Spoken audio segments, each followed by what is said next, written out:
Welcome to another edition of Inside the War Room. Ryan and Ray here, as always. Today we have on Mark Rossano for our monthly chat about the state of the economy, global affairs, and all of that fun stuff. But first, two things: Ryan recommends and our sponsor.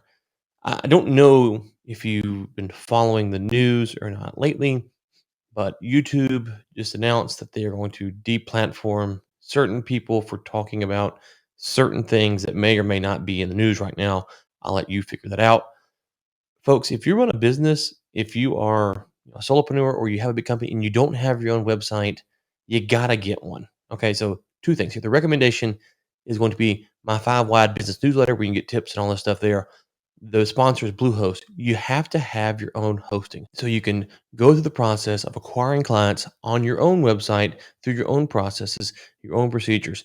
Sign up for the 5 Wide newsletter for Ryan Recommends. Get Blue hosting for your company. And if you do, send me the link and I will give you a shout out right here on the show. The topic that they are banning folks for, you might agree with that side, you might disagree. The problem is, and I'll explain this in more depth on the newsletter, is that as this shifts, as this moves, you might find yourself on the wrong side of this issue, cannot get access to your customers via social media. Therefore, you need to have your own website. RyanRaySenior.com/hosting, RyanRaySenior.com/hosting. You sign up, send me the link, send me the screenshot. I will give you a shout out on this podcast. Okay. Again, our guest is Mark Rossano. I always love talking to Mark. I call him the Matrix. Mark, the Matrix Rossano. He is back on for his once again monthly appearance. He is the CEO of C6 Capital Holdings. He also has the Primary Vision Network. I'll link to his Twitter on here and be sure to check that out. All of his links are right there on his Twitter page. If you want to follow the economy, what's going on, seriously, Mark Rossano is one of the best, not on Twitter, not on LinkedIn, like in the world. He is one of the best guys in the world to follow on this. I know a lot of smart people. They follow Mark Rossano, and you should too. And if you're listening to this and you haven't given us a 5 star, drop a 5 star. Getting on a guy like Mark Rossano is not easy. We're proud to have him on. So please, please, please like and share. If you're watching on YouTube, as long as we're here, please give us a thumbs up. With that, Mark Rossano. Mark, it is good to get you on for my monthly recalibration. Just when I get excited, just when I think the things are going great, it's like, oh, it's Rossano Day. So it's good to have you back on. How are you doing, buddy? Good, good. There's a lot of stuff going on. It's always a pleasure coming on and discussing the nonsense that we see for today. Whether it's we're up 60 handles, down 60 handles, it's a coin toss at this point on which way we're going to be.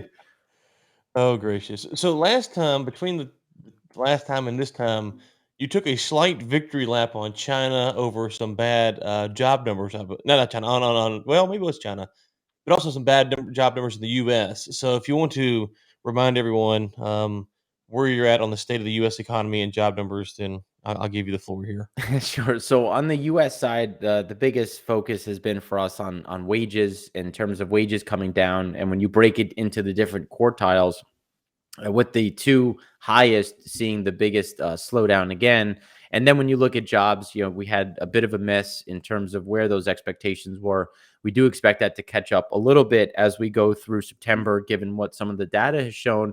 But then when you look at a lot of the regional Fed data, we keep seeing these expanding slowdowns. And one of the things that we've been talking about since the beginning of this year was that the chip shortage wasn't going to go away this year. This wasn't going to be a 2021 fix, but more of a 2022. And as this continues, it looks like it's going to be less and less a Q1, Q2, but hopefully by Q3 or Q4.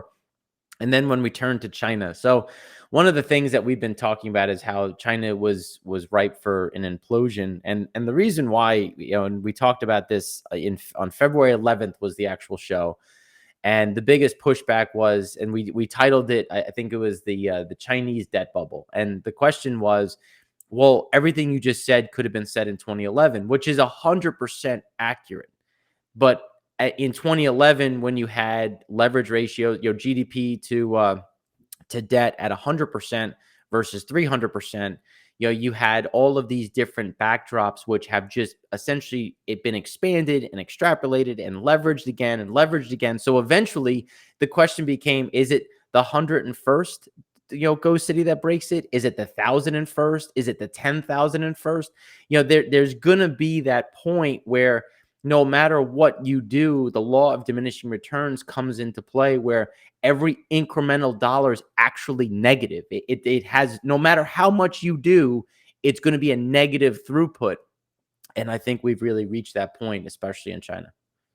Okay, here's so throw a slight curveball here for you. Um, I like curveballs. so last year, the narrative out of Australia was, "Oh my goodness gracious, the Chinese are trying to ruin our economy."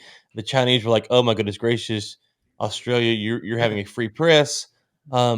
We see what's going on with Australia with the lockdowns. How is Australia going to survive this? Because there's a lot of talk about the Chinese economy, what's going on, but there's a lot of self-inflicted damage in Australia. Can they make it through what they're going through right now? I think they can make it through, especially when you look at how the commodities are trading and their importance for the commodity world. So while we did think that iron ore, some of these other key pieces, we're going to see some slowdown, when you look at the gas to coal switching or just gas demand in general, you're talking about a country that has that very well positioned on the thermal side, the met side, and then obviously on the LNG side. So when you're looking at some of these different backdrops, it's the commodities that will help them get to the other side and less about what's happening within the country itself in terms of their local consumption, local economy. Even though things haven't been as bad on the local side, given where we've seen some of the different lockdowns. I think the biggest question is going to be how extreme they've been and how they've been enforced, because they've been a bit aggressive on enforcing it. Where I think in some places, even though it's there in name, the enforcement's very lax. And I mean, given people are showing videos, so who knows if it's happening everywhere? But at least the ones that have been made public have been a bit aggressive for the level of exposure that some of these people are in the parks and whatnot, and getting maced for being out walking on some park path by themselves. Yeah, it's a tad it's a tad It aggressive. just seems a bit extreme. It feels No, it just feels like me. they brought the Undertaker down there because there was some cop trying to choke slam some lady the other day. It's It's like it's a little it's tough. just, when you look at some of these things, and given, there's hierarchy, you don't want to lose your job, but you also have a choice in that moment to pretend like you didn't see someone walking on a park path. and True. and like, that's why I look at some of these things that are being enforced, and it's like, guys, it's okay to let this slide. Like, no one's gonna die based on this. Yeah, one of the best scenes from, was it The Town with Ben Affleck? Or whatever, the bank robbing movie, Oh whatever it yeah, is. when Yeah, the cop sees him he and then looks at turns the other yeah, he's way. like, Yeah. "Okay, yep, yep, Yep. smart cop, smart cop." It's just, some of these things, and given, what is the saying where it takes good people to do nothing for evil Mhm, to rise, or something mhm, along that. And mhm. and this is like, you have to weigh your options here. And now, just coming full circle, like the LNG side, one of the things that we've and this is coming from a beaten gas bull. So I've been calling the LNG story for a long time now, and it's starting to come full circle. You're starting to see that come through.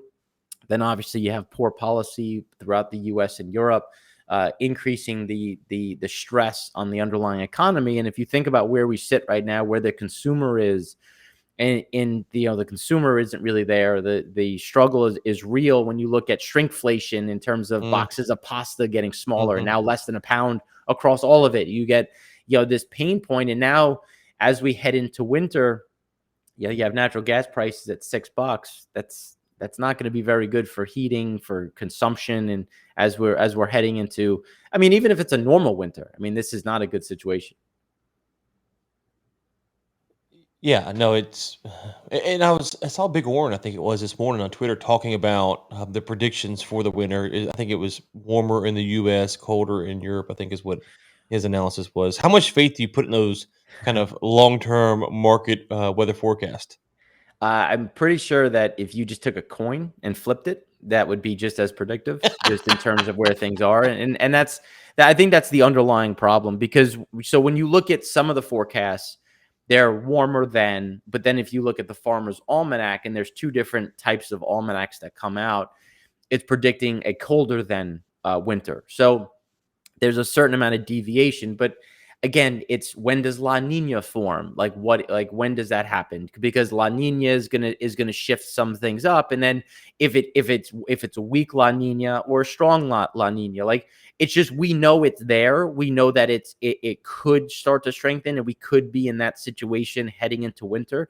But does it form in what are we in September? So if it does it form in November, or does it form in late January? And that's going to shift some of this. So again, I think as he said, we never know what the weather is going to be 3 days out. So all of these are just estimates based on the predictions we have at this moment.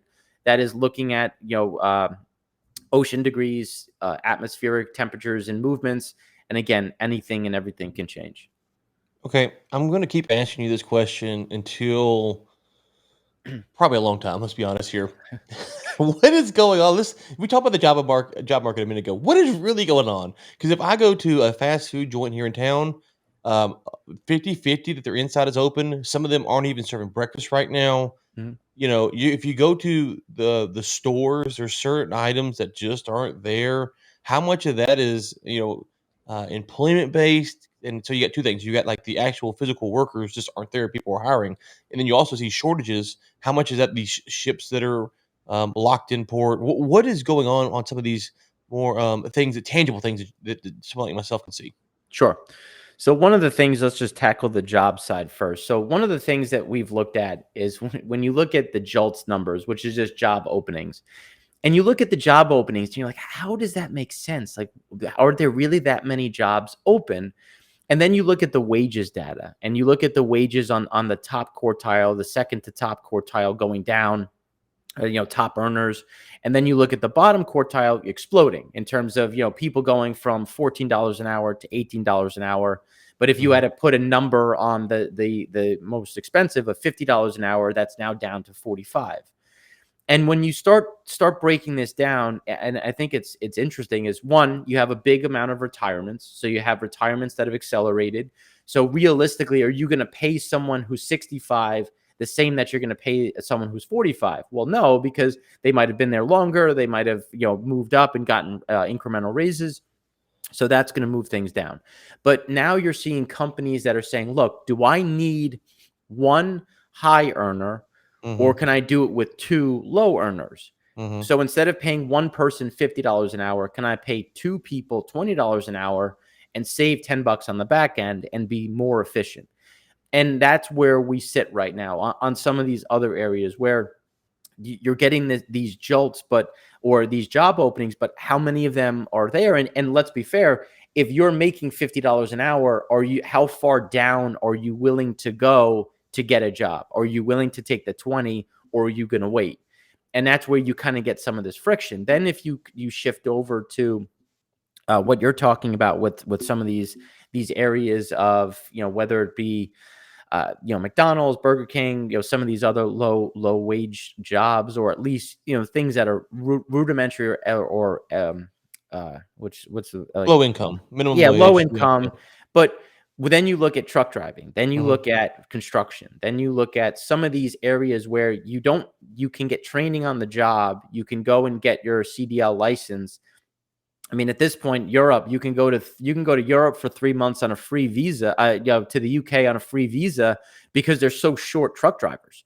So if you're starting to look at some of this, it's like, well, do I want to go take orders and sit at a fryer in front of McDonald's, making $15, $16 an hour, or can I go work on a construction site, make 28, and actually learn some different type of skill? And that's where you're starting to see some of these pivots.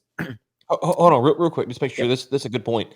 So what I've struggled to determine is where do those workers go, because the unemployment stuff is ended. It's like where they go, and so you're saying that it's not that they disappeared, or they moved out of the city or whatever. They just found a job that pays substantially more because of the housing boom or the trucker shortage.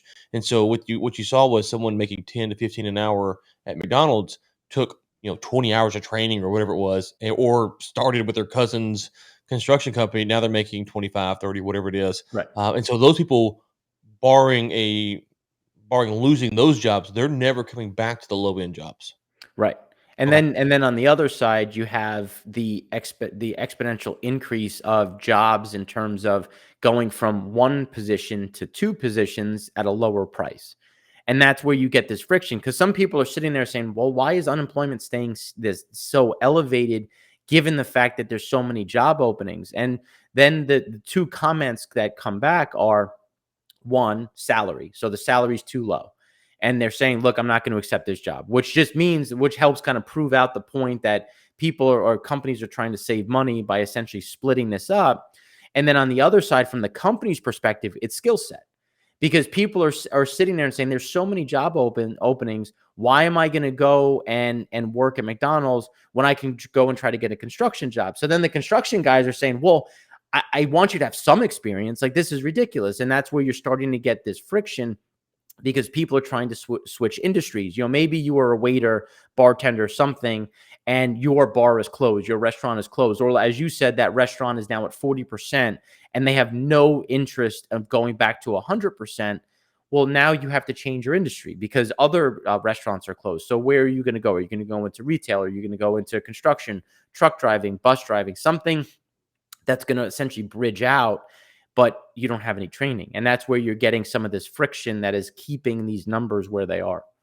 It's interesting because my whole business model, with what I do, is taking and working for multiple companies for a relatively small fee compared to what they'd pay me if I was full time.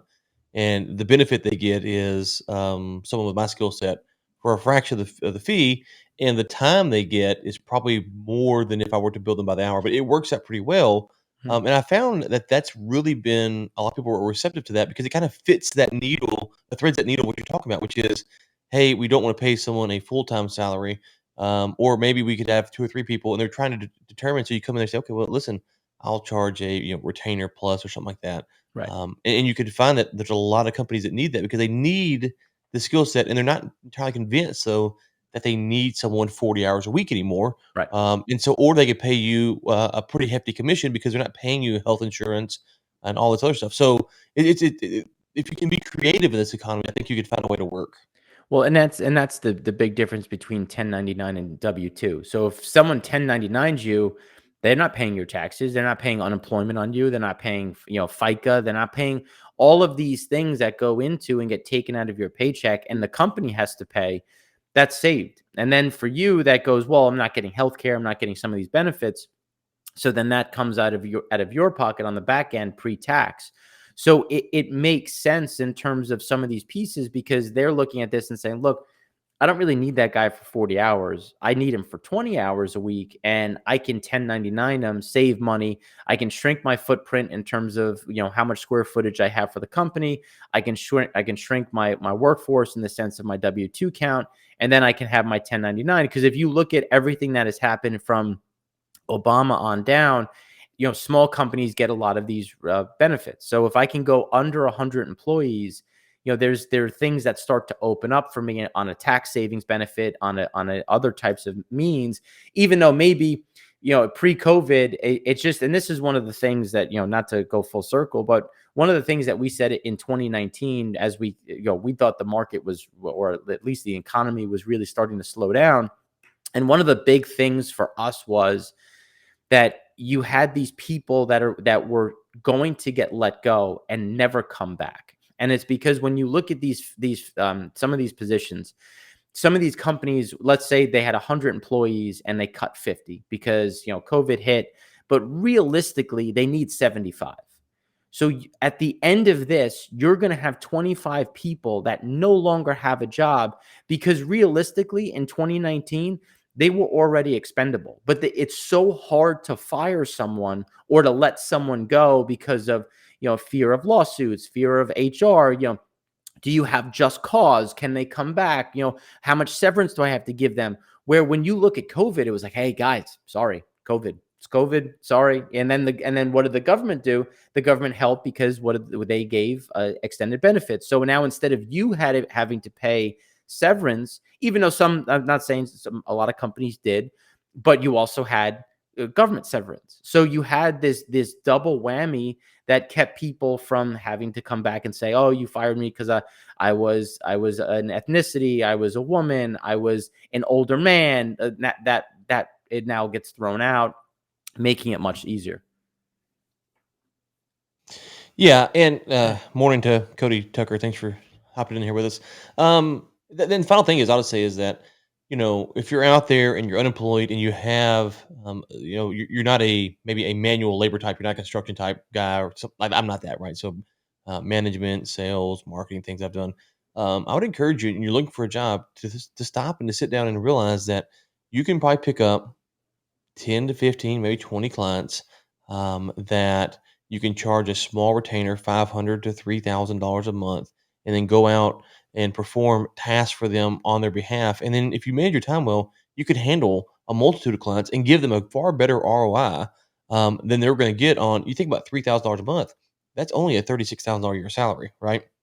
And so if you can improve the value of what they would pay for $36,000 a year, then you've offered them a good solution. So there's a lot of creative ways right now in the market to capitalize. And a lot of companies still have that position open because they're looking for someone full time, and you might be filling a void while they search, and it's taking longer. And for them, they're in no rush because they have you. They're getting the job done. And that's where, again, you're seeing some of these, which, again, not to say that all of these jobs, that there aren't jobs out there. I just think some of these numbers are very inflated for very different reasons, that Yeah, is making things look a little bit better than they actually are. absolutely. And there's people who are sitting there right now saying, "Oh man, I need to find a salesperson for $87,000 a year plus benefits and all the things you mentioned." And there's opportunities for you to go in there and to do that. So to be opportunistic, I think is the thing. Is that when you're hearing what Mark's saying, just Mark is the Matrix. So you got to take that and say, okay, well, how do I how do I take the red pill still and thread that needle? So how do you capitalize on that? Okay, let's see here.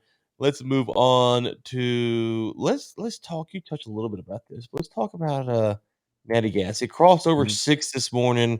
Right now it's at $5.80 roughly. Some of the calls for this winter with natty gas. We talk about the weather some, but where we're at today, how strong are the fundamentals on natural gas? So when we look at this from two different perspectives, so let's start with frac spread counts. So one of the things that we do at Primary Vision is we look at the frac spread counts across 17 basins within the U.S., looking at the lower 48. And one of the things that we've been talking about and really trying to drive home, that 80% of that national count of 257 is oil. When you compare 2021 to 2019, 2018, there is, like, right now at the Permian, we have 133. When you look at where we were previously, we're right on the money in terms of where we've been in over the historics. But where we don't have that activity is the Northeast, is the Haynesville, is dry gas Oklahoma. So when you start looking at where we are on a fundamental basis, natural gas just isn't there. And then obviously, we're not producing oil the same way we were. So then that takes down some of that associated gas. So that's just on the supply side. So on the supply side, things are very different in terms of where we are. Now let's take this to the demand side. Well, you have 6 MTPA leaving the coast every month. We're at an all-time high, or at least near all-time high, in terms of LNG exports from the US. We've increased demand in terms of the residential basis because most new homes are going to have a natural gas hookup. So you have natural gas increasing in terms of the residential, and then on the commercial, because let's look at it from twofold. One, you had new petchem coming online, you had new facilities coming online that are going to run on natural gas, and then at the same time, we have peakers. Why? Because we've built wind, we've built solar, and that's going to have essentially a backstop of natural gas fired power gen. So when you start looking at the dynamics, we're in a very different place. So I just pulled up where we are on storage. So right now we have about 3.082 trillion cubic feet so almost 3.1 trillion cubic feet in storage. When we go back through history, the only times we've been lower is 2008, 2018, and 2014. So when you think about those dynamics, we're in a very different place now than we were then. Even 2018, when you consider LNG demand, where's that going? And then local demand that continues to grow. So now take that to the next level of, well, what is the replacement? Can I run propane? Can I run something else? Well, LPG demand globally has not gone down.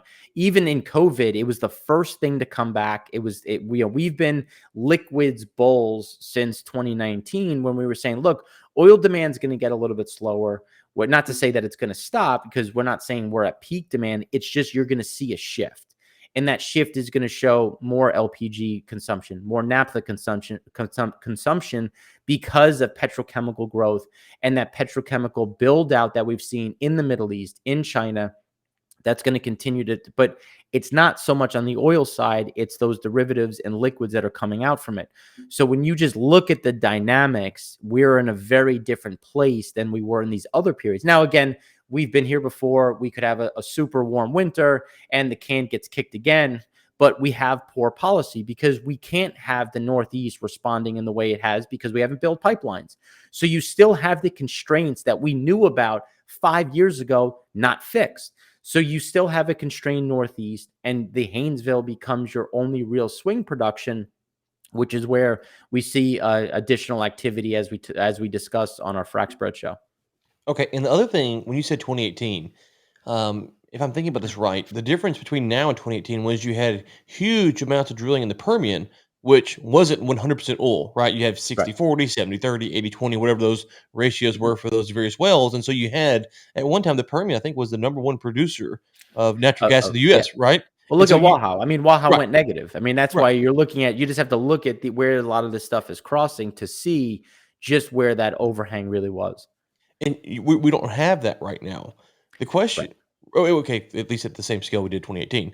The question I have for you then is, if I told you that, WTI would be sitting at 74 and natty gas would be at $5.87, you would tell in 2018, you'd have told me the Permian would have so many rigs out there you couldn't see past them. They'd be this thick, full of rigs. Yep. So, is it gonna take getting through the midterms to see if we have some policy shifts, or will 2022 inspire more people to come back out?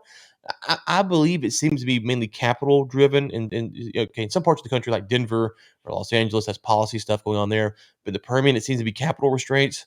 I don't know, but these numbers are very lucrative, and yet the rig count isn't just blowing out the water. Well, it comes down to rig count versus frac spread count. So when you look at the frac spread count, we're at a spot that is very comfortable for growth within the Permian to see things continue. It's just when you think about new technology, semi-frac, dual frac, depending on the terminology that you use, has seen adoption in the Permian, where it's about 15 to 20% of completions are at that level. So you don't really need the same type of frac spreads to maintain some of this growth. And then at the other side of things, on the rig side, we're very efficient. We've gotten to the point where you just don't need the same type of equipment. But as you get this expansion, your A team, so you consolidate. So you take your best guys and you keep consolidating down. And then as you expand, you take some of these guys that then they become foremans on their own. They have their own equipment. They're maybe not as good or a little bit slower. But then you have AI, you have technology, you have some of this redundancy that has been held in the computer that now can help you essentially not lose the same efficiency. So instead of slipping from, let's call it 18 to 26 days. So instead of going from, let's take the average of 23-day drill time, instead of going from 23-day drill time to 33-day drill time, you can slip to 26, 28. So now you're still more efficient. You still have some of those gains, and you just don't need the same type of equipment that you did in 2018, 2017, and the like.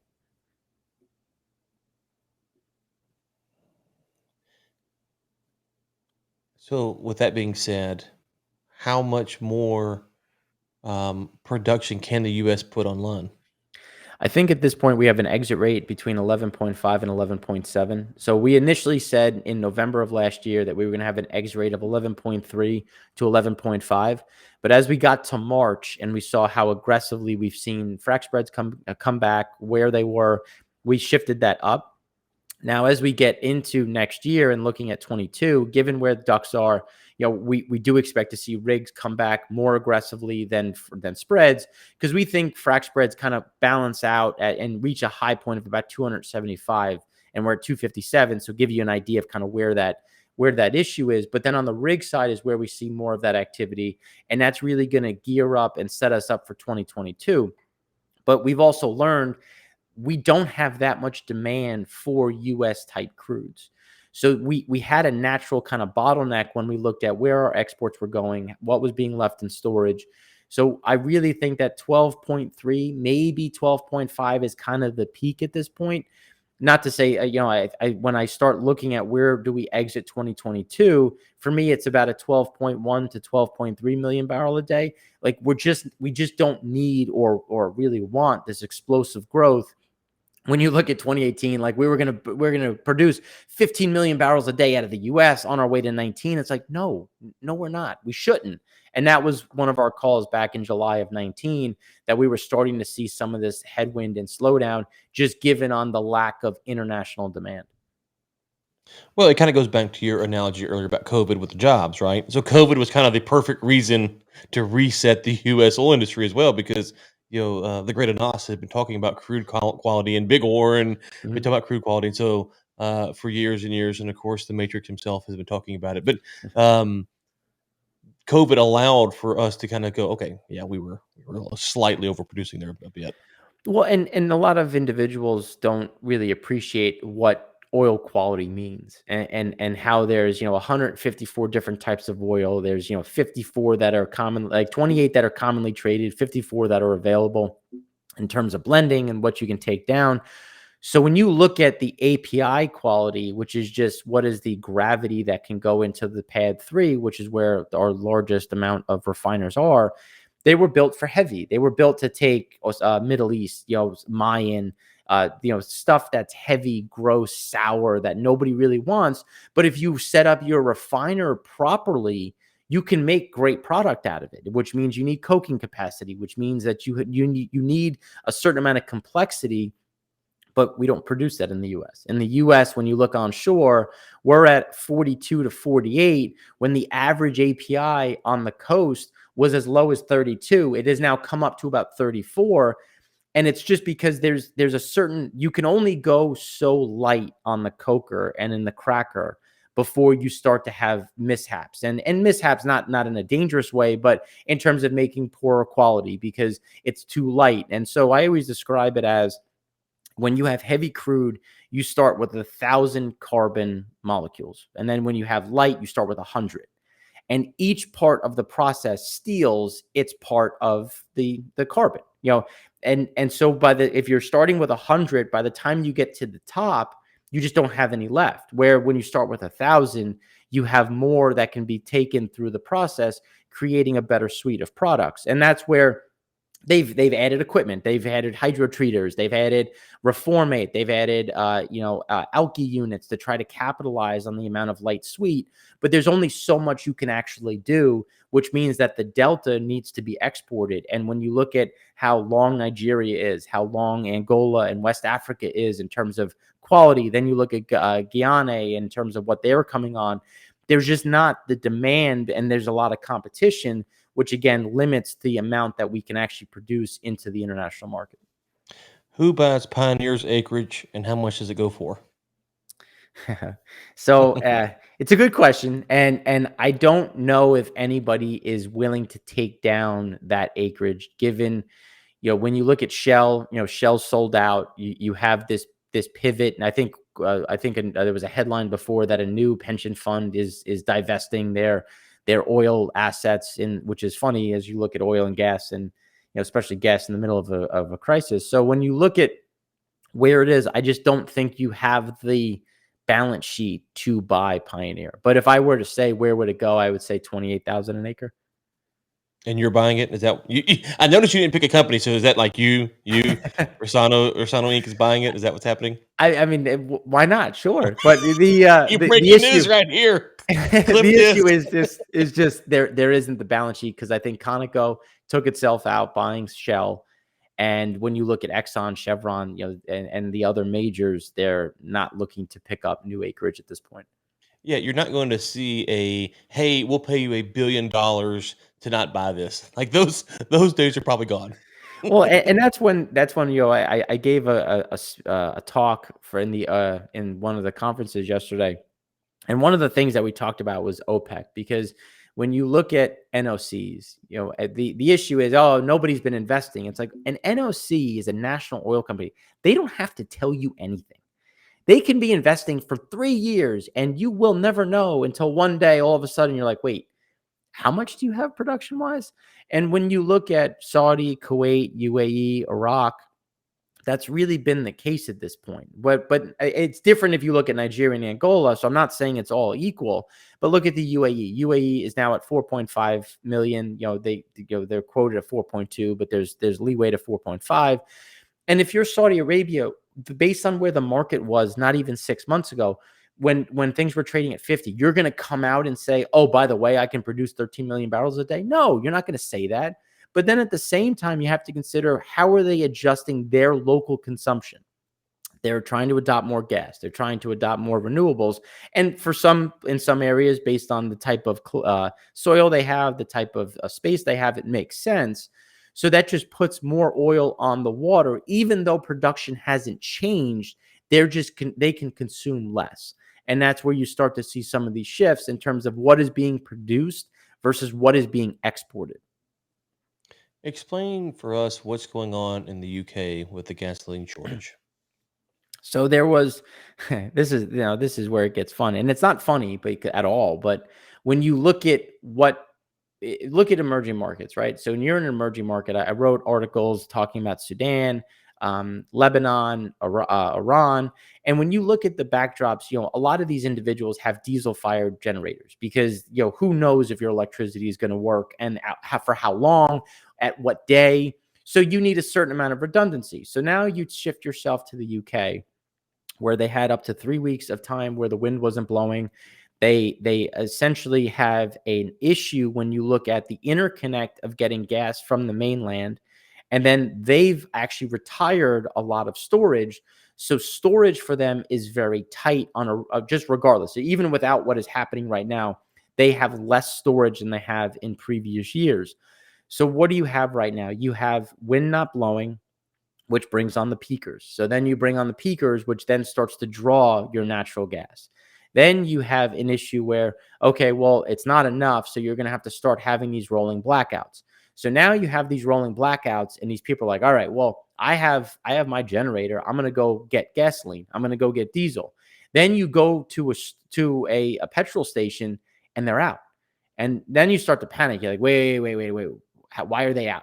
Well, now instead of buying 2 containers, I'm calling my wife, bring the barrel, because we're going to fill up. And then you get this panic roll, and then makes headlines, and then there's an additional panic. And then you come to a point where, okay, well, BP calls up and says, hey, let's bring in additional trucks. And the guy on the other side laughs and says, what additional trucks? There are no drivers. I have the truck here, but can you send me the driver? So then you have an issue where the demand pull increases. You already have a tight supply issue, and then you have the supply chain broken in between. So, with that being said, are you a fan of price gouging? To stop, to curtail some of that? So Uh, there's really, just real quick, just to set the table. yeah. There's a couple solutions here. A, you can do a cap on how much one person could buy. Okay, that's one solution. B, you could let them buy however much they want to buy. The third option is price gouging, which is, hey, the first gallon, the first 10 gallons or 20 gallons or whatever it is at normal price, but then above that, we're going to charge you a huge amount of money to keep you from buying it all up. And I mean, I don't know how people have their water bills calculated, but I mean, that's really what water is. Like, to incentivize you to use less. Once you get past a certain gallon point, then for every additional gallon, you get paid extra. So I do think that I wouldn't call it price gouging. I would say that you're taking advantage to limit it's like, look, if you want to buy more, that's fine, but you're going to pay for it, because I'm going to take the money you're buying extra with Mhm. to then go hire an additional truck driver to then make up for some of these issues. So I think that there's a certain amount that is okay, especially if you have a certain cap. in the sense of, look, first 20 gallons is X. Anything above 20 is going to be Y, and I can Mhm. take that money and then use that to help support my supply chain, try to adjust it a Well, little bit. but the other thing is we know is that companies that deal with, rate fluctuations, they make their buying decisions a lot differently. So if you were looking to buy steel a few years ago, you're like, "Oh my gosh, the steel price might go up. I need to buy it." And so it impacts how much steel they have sitting around or wood or whatever it is, because they can't unload it because the price is out of whack. So it really makes them stop and think about before I purchase a bunch or not enough, what's the best method? Consumers, because they don't feel that pain. To your point, they go and say, "Hey, bring the tank. We're filling that baby up," because they don't have to deal with it. But so price fluctuation or price gouging, or whatever we call it, would maybe help them recalibrate and think about what they're going to do with it. Because if they paid $2 a gallon, let's say, and then they pay $7 a gallon, well, they're going to be pretty upset after doing it the first time. In 2 months from now, gas is back to $2. You're like, "God, I got all that gas out there for $7. If I just woulda waited, Yeah. I wouldn't have lost all that money." And I think that's a natural way to kind of cap people. So instead of mandating you can only do X, by saying, look, you can buy Y, that's Mhm, fine, but mhm, you're going to pay for that. right, and because they can't do anything with it either. They're just gonna sit around and, Well, and uh that's the thing. It's like how much that's going to make you question how much are you going to store? Like how much is that gasoline really worth to you?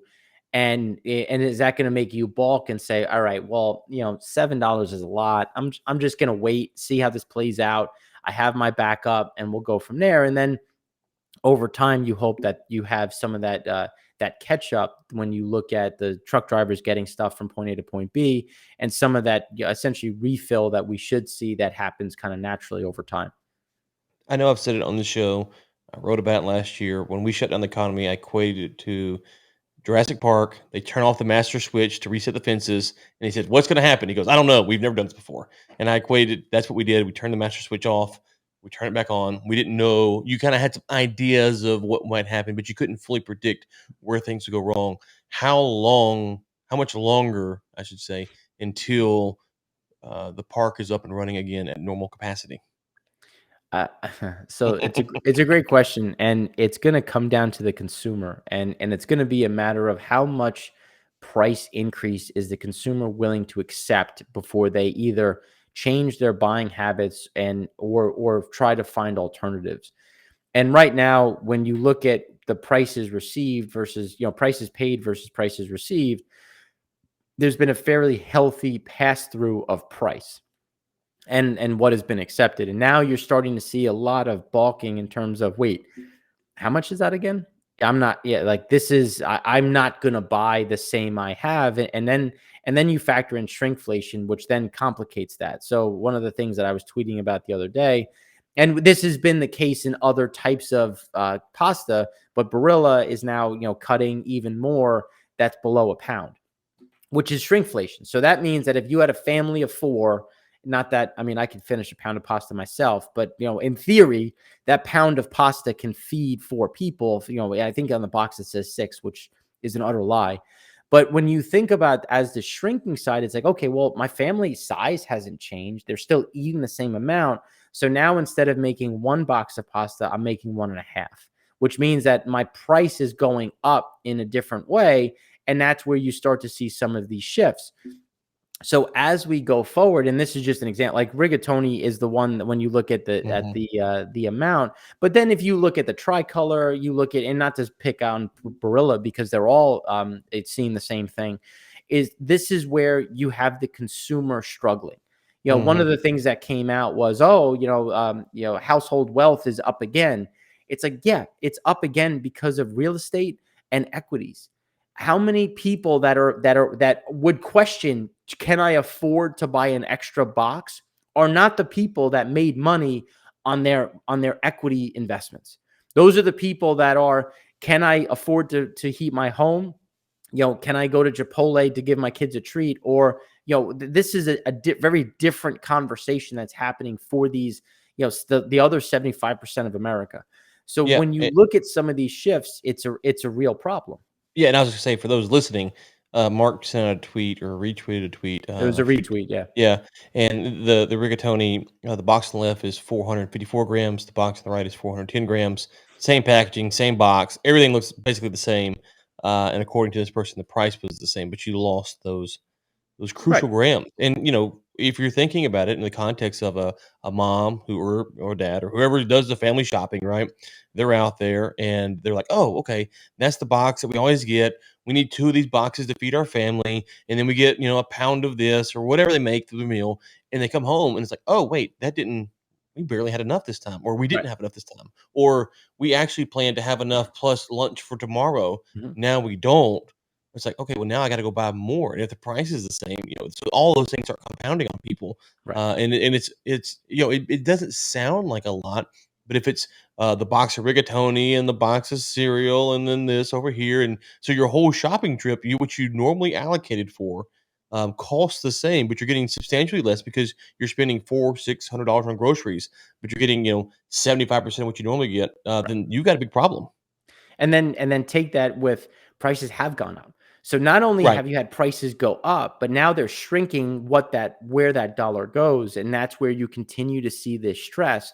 So right now we haven't seen all that much adjustment from the consumer because you still have some excess savings, you still have some of this excess that has come through from government transfers, but as you just said, where I'm getting 75%, 25% less, that additional that's in savings goes away quickly. And that doesn't go to discretionary spending. That doesn't, I'm not looking at that and saying, I'm going to go take my kids to Disney World. I'm going to look at this and say, wow, how much am I going to have to allocate additional to food just to keep everything the same? And that's where we start to see this pivot. So as you slow down the purchasing, that allows the supply chain to catch up. Now, the other issue is when you look at the US, we have exported our supply chain for the last 40 years, and then we've accelerated that over the last 10. And when you look at inflation and you look at where this inflation exists, there is a huge issue abroad. And when you look at producer price index, because and I've said it before, when I was saying that inflation was going to be an issue, everyone's like, oh, you're talking cost. It's like, okay, buddy, how do you think companies come up with their price? They look at their cost and figure out how much they can charge. So you have to go to the top of the supply chain to then look at how this is going to happen down the supply chain to the end user, whether that be B2B, B2C. It's not I'm not doing crazy arithmetic here. Like I'm talking, second grade math of just adding and subtracting. So when you look at the underlying piece and how that continues to get passed through, and then you look at, so everything as simple as, and we continue to say, oh, technology is deflationary up until a point. Because then at what point is it no longer deflationary? For two reasons. One, the price has already gotten so low that it really can't go much lower, or the raw materials to make that component has now gone to a point where prices have to go up to increase underlying supply. And you see a lot of that getting passed through. So, I mean, the running joke was, 5 years ago, you sign up for a credit card and you'd get, a 42-inch flat screen thrown in with you signing up. Now you have such shortfalls, you have these prices that you're just not seeing the same type of pass through because you have that pressure across the supply chain in terms of shipping, availability of containers, the availability of labor to move these pieces, and then politics. I mean, how many people don't want to support China? How much is China struggling and have to adjust their own components? We've come to rely so aggressively on one nation without any consideration of, well, what happens if things stop working the way we know them to? Can I go to Vietnam, Malaysia, India, Latin America in a different capacity? In the end, and we're finding out the answer is no, you can't. And that's something that is being addressed. But again, that also takes cost. So now you're increasing your cost to address the issue. And that cost is going to be spread over the course of years, not just a quarter. And that's where you're going to see this, I think, this compounding issue. Now, not that I'm sorry, I apologize for the long answer, but then you look at 3M, Unilever, Kimberly, P&G. Essentially, if you look around your room, 50% of those companies I just named, 50% of the stuff in your room comes from those companies. And they're talking about raising prices again, another 10 to 15%. Then you look at FedEx. FedEx is taking their rates up another 5%. That's diesel, that's PPE, that's just volume that they need to account for because people are going to the store less and relying more on delivery. So again, all of these things compound to make that cost. And then what do? Well, I'm not making as much, so I'm going to buy a little less gasoline because I'm not going to go 3 hours away for a trip. I'm going to go an hour away to that park that we've been meeting to go to and not going away. So then you start to see this revolving consumption adjustment, which is why I made that comment that if you're looking at Chinese GDP and think that that's not going to impact Chinese crude demand, that's that's not how this works. Yeah, and I think what you might see, I'm curious your thoughts here, is so I kind of live in a rural area, relatively speaking, and so there's a lot of local farmers who have cattle, pork, and I work with some of them. They get some just farmers who putting out vegetables and stuff like that. And so if I wanted to, I can just go directly to them and buy. If you're in New York City, you are a lot more dependent on the supply chain, at least in that area, than I am. Now, I have my own dependencies and problems. So will you see people in the big cities look to maybe even move out for that reason because the prices for food and things like that become higher? Cost of living is a huge shift, and I think as you get more of that flexible schedule, and one of the things that we've been talking about, one of the number one things that people are looking for when they change jobs is flexibility. So if I can work from home and I don't have to be in an office, well, do I need to be in New York or can I be in Ohio? Do I need to be in New York or can I be in Tennessee? And then all of a sudden you start to get these shifts because I'm paying these exuberant taxes for what? Because everything, like you said, costs more. Like just to give an anecdotal story, I love Wegmans. I went to Syracuse for my MBA. I got to experience a Wegmans. It was life changing. You would never hear me talk about some food store as like this great thing. And we got to, and they're from Rochester, so we got to meet the CEO and talk to them. And I said to him, I was like, "Are you gonna bring Wegmans to Long Island?" And he laughed and said, "Absolutely not." I was like, "Well, how come?" He's like, "Because I can't maintain my prices getting to you." He's like, "There is just tolls, traffic, inventory. Am I going to go to New Jersey? Am I going to go to Westchester? Am I going to go to Connecticut?" Yes, because I never have to worry about bridge and tunnel traffic in the same way. There's ways around it that I can adjust my logistics, and that's a real thing. And that's again that filters down into those costs that I think you don't get when you talk about having either local farming or just an ease of getting to my facility, helping me essentially protect some of that cost increase. Okay, I'm gonna try to do a new segment with you here, and I suspect if I'm not careful, I know what you're gonna say. So let me see here.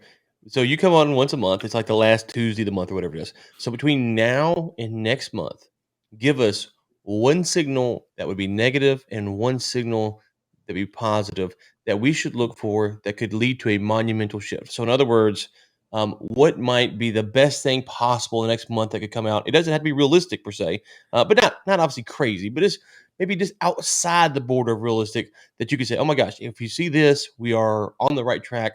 On the same token, if you see this, oh my gosh, it's really gonna get bad.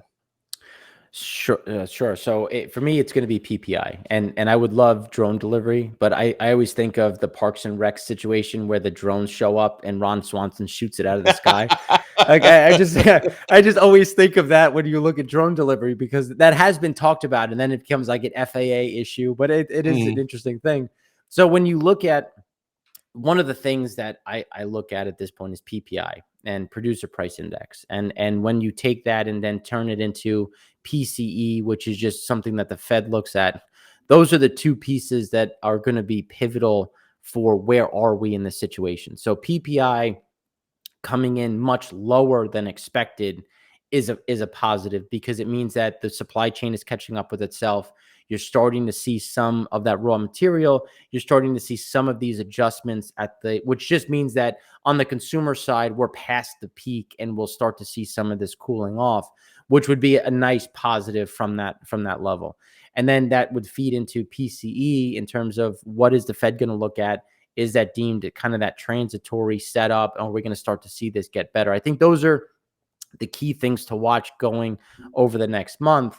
And it's not so much against estimates, because estimates have shown to be fairly wrong, but it's going to be how close are we to a negative number that's showing something that is, and again, it doesn't have to be fully negative, but are we starting to see things cooling off in the right direction?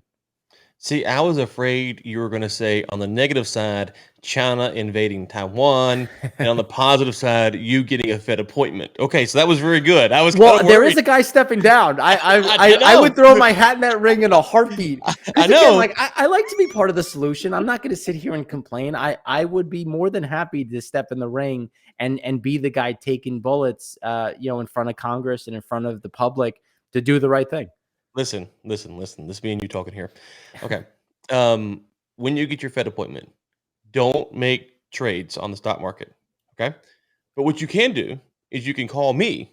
I'll make trades and I'll cut you in when you step down. Okay. I'll have a nice little nest egg for you, a little Right. slice of the pie. And then when you step down, we'll pay you some kind of consulting fee and pay that out. I So mean, that works for me. It's funny because you look at Congress looking to pass restricting Fed governors and Fed presidents and Fed employees from trading stocks. It's like, can we throw you in that as well? yeah. Can we include Congress? Because the last time I checked, when you're making 200, 150 to $200,000 a year, you shouldn't amass hundreds of millions of dollars of wealth being in this situation. You would throw that monkey wrench right here as time expires because I've got a lot to say about that. Okay. Just teeing it up for next time. Got to keep people coming back for more. Oh gracious, oh gracious. Yeah, no. It is interesting when you see just a second on this, when you see kind of those stories break, you're like, that seems like we should have dealt with that a long time ago. But then what actually happens is they'll write the law and then there's some loophole around it. And part of the problem to get on a libertarian train here is as long as the government's that big and there's that much money at stake, let's be completely honest here. If Mark Rossano was a Fed chair, everyone that knows him would be asking him for tips and insights and hints. And even if you weren't giving them, I'd be asking you questions. And if you reacted a certain way, I'd be like, okay, okay, okay. I'm telling you, he Yep. he thought this. He thought this. And so okay, one more question from a listener here, and we'll go. Is there a solution as long as government is still involved? I'm cut in on this deal. I will have to blackmail Ryan otherwise.